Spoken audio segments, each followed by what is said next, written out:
जिंदगी जरा नज़दीक में आपका बहुत बहुत स्वागत है। नमस्कार।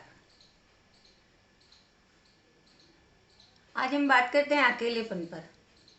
अकेलापन जैसा इसका नाम है वैसा ही इसका अनुभव है। अकेलापन हर आदमी को काटता है और आजकल के ज़माने में अकेलापन बहुत बड़ी परेशानी बन गया है, क्योंकि व्यक्ति चाहे घर में अकेला हो, चाहे भीड़ भरे बाजार में, चाहे शादी पार्टी में, चाहे किटी पार्टी में, चाहे पूरे परिवार के साथ, पर बहुत सारे लोग इतना सब कुछ होते हुए भी अकेलापन महसूस करते हैं।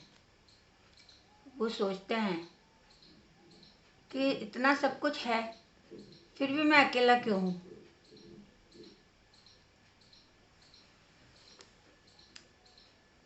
क्योंकि वो अपने नज़दीक किसी को पाता ही नहीं। हर वक्त वो अपने आप को अकेला ही महसूस करता है, अपने दिल के करीब नहीं पा पाता किसी को भी।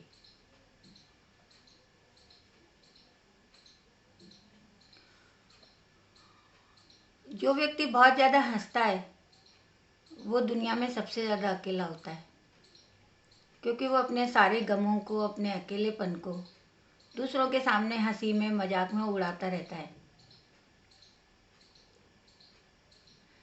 क्योंकि जो आदमी हमें दिखता है कि ये बहुत ज़्यादा हंसता है, वो अंदर से उतना ही भरा हुआ होता है, गमों में, दुखों में, अकेलेपन में।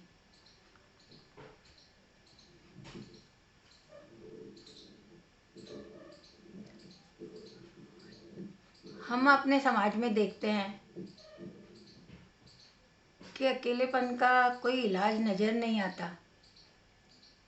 उसके पीछे कारण भी है कि किसी के पास वक्त ही नहीं है कि वो तुम्हारे अकेलेपन के बारे में सोचे, समझने की कोशिश करे,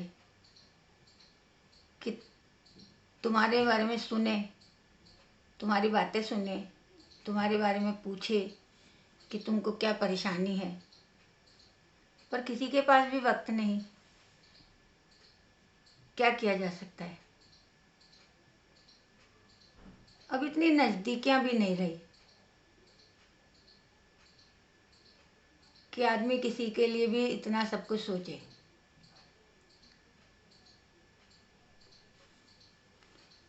वो ये सोच सोच करके व्यथित होता रहता है कि मैं कितना अकेला हूँ। किसी के पास वक्त नहीं है मेरी बात सुनने का। मैं किसी को कुछ कह नहीं सकता, किसी से बोल नहीं सकता, कहीं जा नहीं सकता, कहीं आ नहीं सकता। इतने सारे लोगों के साथ होते हुए भी इस पूरे भरे पूरे संसार में भी मैं अपने आप को कितना अकेला महसूस करता हूँ।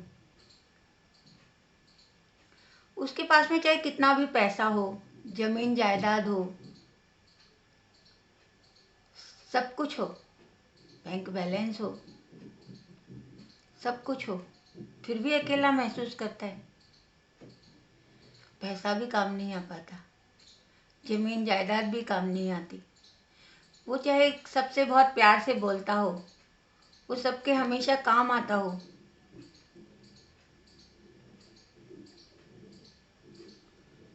वो किसी के लिए भी कोई गलत काम नहीं करता, वो किसी के बारे में कुछ गलत नहीं सोचता, चाहे वो किसी के भी व्यक्तिगत मामलों में दखलंदाजी भी नहीं करता,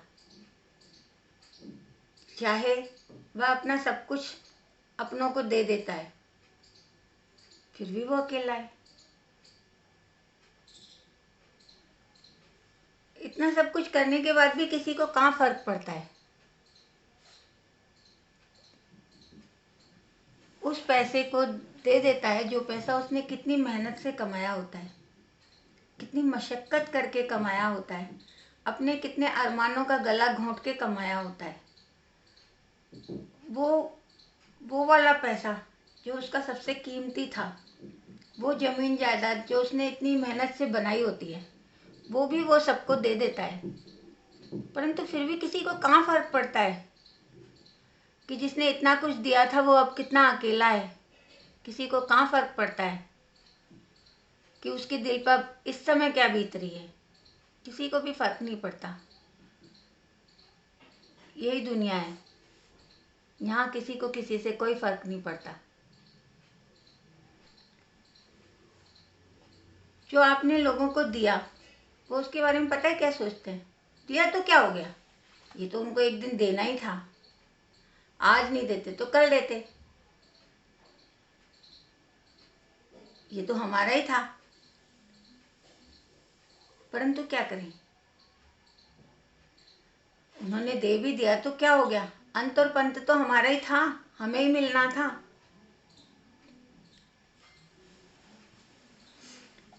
कौन कहता है कि हर व्यक्ति दानी नहीं होता? हर व्यक्ति दानी होता है। वो जो इतना सब कुछ कमाता है, कुछ तो वो अपने जीते जी दान कर देता है। जब भी उसका मन करता है वो किसी की हेल्प करता है, किसी को दान देता है कहीं पर भी। पर वह दान उसका दान होता है जो वह अपने जीते जी करता है।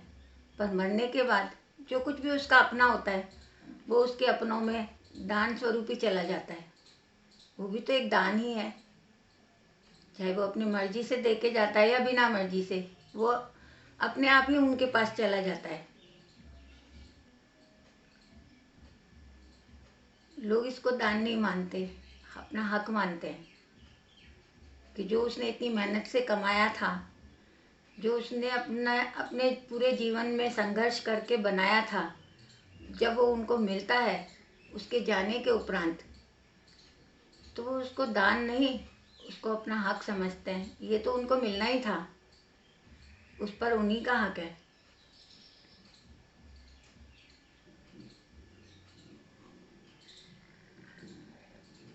पर मोल तो उसका सिर्फ उस दान का होता है जो वो अपने जीते जी कर जाता है। जीते जी जितना वो अपने लिए करता है, दूसरों के लिए करता है, वही उसका असली मोल होता है। हर व्यक्ति एक ही बात कहता है कि हर व्यक्ति इस दुनिया में अकेला आया है, अकेला ही उसको जाना है। हाँ, ये बात बिल्कुल ठीक है कि हम अकेले आए हैं और हमें अकेले ही जाना है। कोई हमारे साथ नहीं जाता, चाहे वो हमारा कितना भी प्यारा क्यों ना हो। ये भी कहते हैं कि खाली हाथ आए थे और खाली हाथ ही जाना है। परंतु क्या आदमी खाली हाथ जाता है? नहीं, वो खाली हाथ नहीं जाता। वो बहुत सारी इच्छाएं लेके जाता है, अभिलाषाएं लेके जाता है, बहुत सारी कुंठाएं लेके जाता है, बहुत सारे अवसाद लेके जाता है, बहुत सारी परेशानियां लेके जाता है, बहुत सारे कर्ज लेके जाता है। खाली हाथ नहीं जाता। वो सब उसके अगले जन्म में उसके पास सामने आते हैं।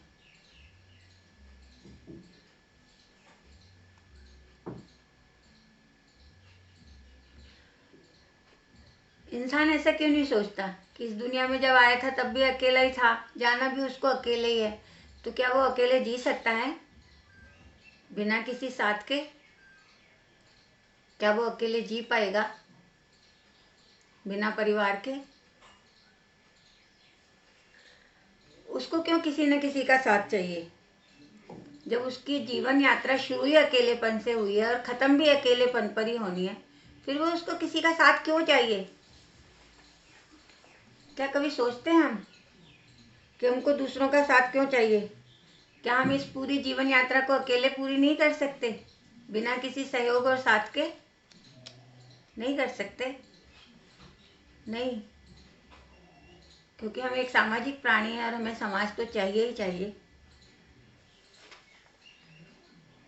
अकेले ही खाना, अकेले ही पीना, अकेले ही रहना, अकेले ही जीना, ये सब हम नहीं कर सकते। इन सब के लिए हमको किसी न किसी का साथ चाहिए ही चाहिए। हमारी चाहतें, हमारी इच्छाएं, हमारे सपने, हमारे अपने, ये सब तो हमें चाहिए ही चाहिए।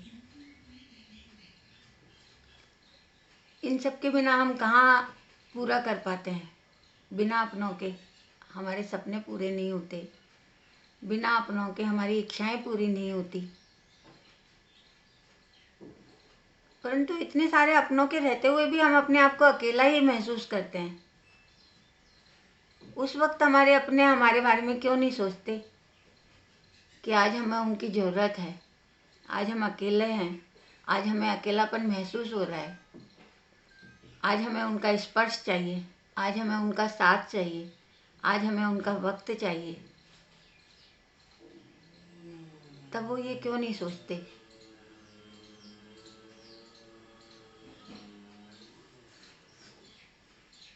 कोई भी काम हम अकेले नहीं कर पाते, और उसी देने पाने में, मिलने मिलाने में, करने कराने में, समझने और समझाने में, दुख में और सुख में, दर्द में और खुशी में हम अपना पूरा जीवन कर देते हैं। हम अपना पूरा जीवन व्यतीत कर लेते हैं इन्हीं सब झंझटों में, और इतना सब कुछ करने के बाद भी रहते हैं हम अकेले के अकेले। सबके लिए सब कुछ करने के बाद भी हम रहते हैं अकेले के अकेले। ये अकेलापन हर व्यक्ति को काटता है। सबके होते हुए भी अगर हम अकेला महसूस करते हैं तो ये साथ कैसा है? ये हमारे अपने कैसे हैं जो हमारे बारे में नहीं सोचते? हम बहुत से पति पत्नी को देखते हैं, वो साथ रहते हैं, साथ सोते हैं, साथ काम करते हैं, साथ में खाते हैं, पीते हैं, सब कुछ है, परंतु फिर भी वो अपने आप में अकेले होते हैं, क्योंकि अंदर से उनके दिल इतने मिले हुए नहीं होते कि वो अपनी सारी बातें, अपने सारे विचार, अपनी ज़िंदगी के अंदर जो भी चल रहा है वो एक दूसरे से शेयर करें। हाँ, पति पत्नी होते हैं वो, परंतु इतनी अंदर की गहराई के साथ उनकी ज़िंदगी नहीं चलती। बहुत सारे लोगों की, वो अपने अंदर इतना कुछ दबाए रखते हैं, इतना कुछ अंदर जब्त करके रखते हैं कि उसको बाहर ही नहीं निकालते, और इसीलिए बहुत सारी बीमारियों के शिकार हो जाते हैं। चिंताएं, फिक्र, मानसिक अवसाद, डिप्रेशन, तनाव, ये सारी बीमारियां उनके चेहरे पे दिखती हैं। क्या हम अपने हमसफ़र को भी अपना साथी नहीं बना सकते? बना सकते हैं। कम से कम हम अपना अकेलापन दूर करने का एक साथी तो हमारे को भगवान ने भी दिया ही है ना, हमारा हमसफ़र। हम उसको ही अपना साथी समझें, और हम अपनी सारी बातें उसके साथ शेयर करें या उसकी सारी बातें अपने साथ शेयर करें। परंतु ऐसा नहीं कर पाते। वो ना तो अपना दर्द बांट पाते हैं और ना किसी को बताते हैं, पर उनको बताना चाहिए।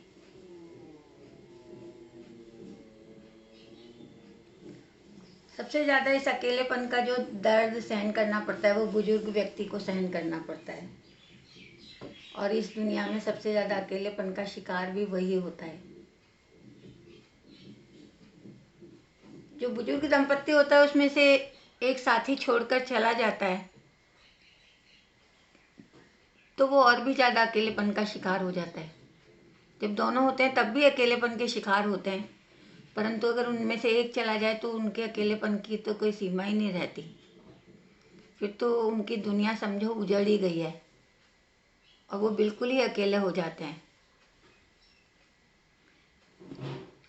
अपने जीवन साथी की ज़रूरत उनको सबसे ज़्यादा इसी वक्त में होती है, जब वो बुजुर्ग हो जाते हैं। तब वो एक दूसरे का सहारा सच में बनते हैं। एक उठ नहीं पा रहा है तो दूसरा उसको उठाता है, खा नहीं पा रहा है तो दूसरा उसको खिलाता है।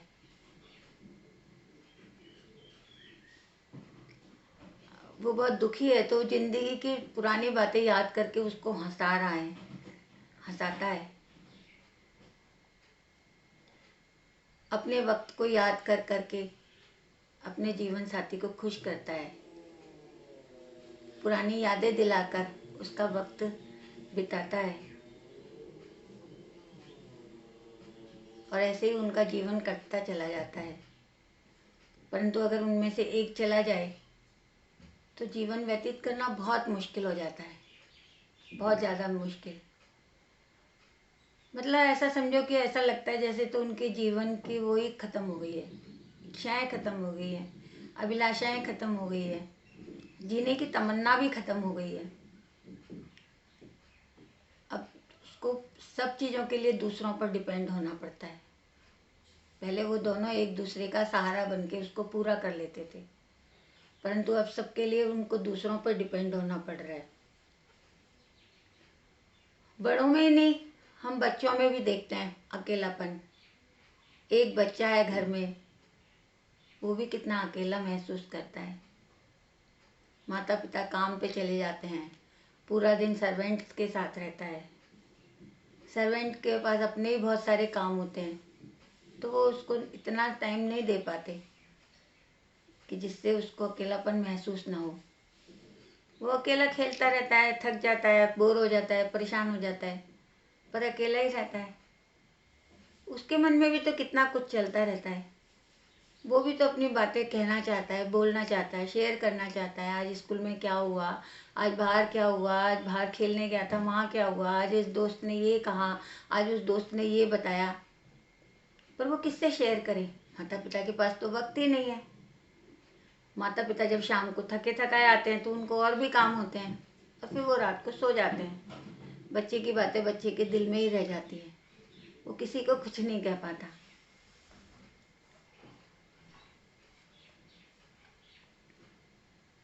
बच्चा बेचारा क्या करे? वो अकेलेपन को अकेले ही महसूस भी करता है, उसको सहन भी करता है। परंतु अब क्या करें? आप कहेंगे इसमें नया क्या है, ये तो हम सबको पता है। इसमें नया कुछ नहीं है। मेरा मकसद आपको कुछ ऐसे करो बताने का भी नहीं है। मैं तो ये आपको शेयर कर रही हूँ कि ये समाज की एक परेशानी है, और इसे हम सबको मिलकर के ही दूर करना चाहिए। हम सबको अपने घर से शुरुआत करनी चाहिए कि हमारे घर में ऐसा कौन सा व्यक्ति है जो अपने आप को अकेला महसूस कर रहा है। हमें उसे थोड़ा प्यार, थोड़ा सहारा देना चाहिए। उससे पूछना चाहिए कि उसके दिल में क्या चल रहा है। शुरुआत तो हम अपने घर से कर सकते हैं ना। मेरा मकसद आपको कुछ करने का नहीं है, बताने का नहीं है, थोड़ा सा अवगत कराने का है कि हम सब इस संसार में किस समस्या से जूझ रहे हैं। हमारे भारत में तो फिर भी हम ये समस्या कम है। बाहर के विदेशों में तो बहुत ज़्यादा है। वहाँ तो हर दूसरा आदमी अवसाद में घिरा हुआ है, तनाव में घिरा हुआ है। वो लोग तो वास्तव में इस परेशानी से बहुत ज़्यादा परेशान हैं, क्योंकि हमारे देश में तो इतने सारे त्योहार होते हैं, इतने सारे फंक्शंस होते हैं, उसमें फिर भी आदमी इधर उधर जा कर के थोड़ा बहुत अपना वक्त बिता लेता है। परंतु वहाँ पर इतना कुछ नहीं होता। हमारा तो देश ही उत्सवों का देश है, और उत्सव है तो जिंदगी है। बस हमें ध्यान देना है, तो इतना ही ध्यान देना है कि हमारे आस पड़ोस में, हमारे घर में, हमारे रिश्तेदारों में, हमारे अपनों में कोई ऐसा व्यक्ति तो नहीं जो कि अपने आप को बहुत ज़्यादा अकेला महसूस करता है। तो हम उसके साथ कुछ समय बिता सकें, उसकी बातों को सुन सकें, उसको थोड़ा प्यार और सहारा दे सकें। हमें वक्त ज़रूर निकालना चाहिए किसी का अकेलापन दूर करने के लिए। वह चाहे आपकी पत्नी हो, आपके बच्चे हों, आपके बुजुर्ग हों, आपके पड़ोसी हों, या आपके बहुत नज़दीकी आपके अपने हों, प्लीज़ वक्त ज़रूर निकालिए। किसी को ऐसे अवसाद में घिरा हुआ मत छोड़िए। उनको भी आपके प्यार और समय की ज़रूरत है। आशा करती हूँ कि आपको मेरी बात समझ आई होगी, और अगर समझ आई है तो इसको शेयर कीजिए, लाइक कीजिए, सब्सक्राइब कीजिए, दूसरों को भी बताइए। मैं चाहती हूँ कि हमारा समाज बहुत अच्छा हो। जो छोटी छोटी परेशानियाँ हैं, जो पता तो सबको होती हैं, परंतु कोई उस बारे में सोचता नहीं है। मैं सिर्फ उन्हीं के बारे में बताना चाहती हूँ। इसीलिए मैं बोलती हूँ, ज़िंदगी ज़रा नज़दीक से, ज़िंदगी को हमें नज़दीक से देखना चाहिए। उसी में ही हमें बहुत सारी अच्छाइयाँ और बुराइयाँ दिख जाती हैं। अच्छाइयों को अपना सकते हैं, बुराइयों को दूर कर सकते हैं। थैंक यू वेरी मच, मेरा इतना हौसला बढ़ाने के लिए थैंक यू।